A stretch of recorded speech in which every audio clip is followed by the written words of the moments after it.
2 दिन से लगातार चाहे वो नेता विपक्ष हो, चाहे कांग्रेस के अन्य सदस्य, सबका एक ही सवाल था कि बलौदा बाजार वाली घटना में किस षड्यंत्रकारी का हाथ था और उसकी जांच क्यों नहीं हो रही है।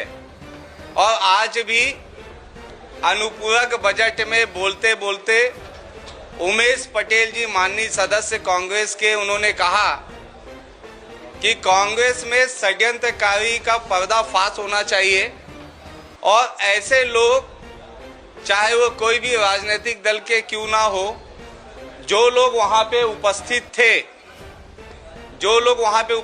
थे और भीड़ को भड़काने का नाम लिए थे, ऐसे लोगों पे कार्रवाई होनी चाहिए। फर्जी तरीके से लोगों पे कार्रवाई नहीं होनी चाहिए।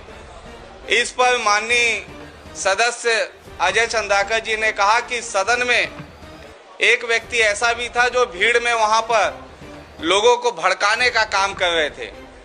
तो उमेश पटेल जी ने कहा कि आप एक फोटो दिखा दीजिए कि ऐसा वो माननीय सदस्य उस भीड़ में शामिल था। और वो पोस्टर मैंने, क्योंकि ये जो पोस्टर और ये फोटो है, इस पे नीचे अगर आप देखेंगे तो उन्हीं के आईडी से निकाला हुआ, उनके इंस्टाग्राम से निकाला हुआ, उनके फेसबुक पेज से निकाला हुआ ये पोस्टर है।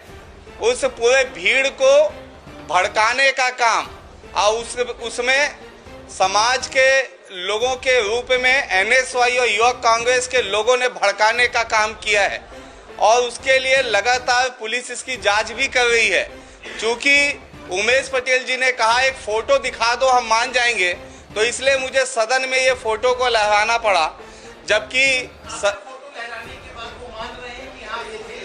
नहीं, इस विषय पे वो चुप्पी साधे और सारे जो कांग्रेस के सदस्य थे, फिर मुंह से किसी की आवाज नहीं निकली।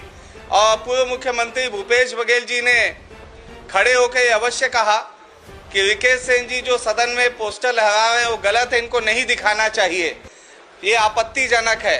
जिसपे विधानसभा अध्यक्ष जी ने भी कहा कि सदन में ऐसे पोस्टर नहीं लगाए जाते। लेकिन ये स्पष्ट हो गया इस पोस्टर से, क्योंकि उनके ऑफिशियल अकाउंट से है कि उस भीड़ को भड़काने में अगर किसी का हाथ है तो सिर्फ देवेंद्र यादव का हाथ है। और उन्होंने एक षड्यंत्र के तहत, और उसमें समाज के लोग नहीं थे, उसमें जो थे यूथ कांग्रेस और एनएसवाई के लोगों ने जो है आगजनी की है, जिसकी पुलिस जांच कर रही है। और उस जांच के बिंदु में भी कल बलौदा बाजार पुलिस ने देवेंद्र यादव को बुलाया था।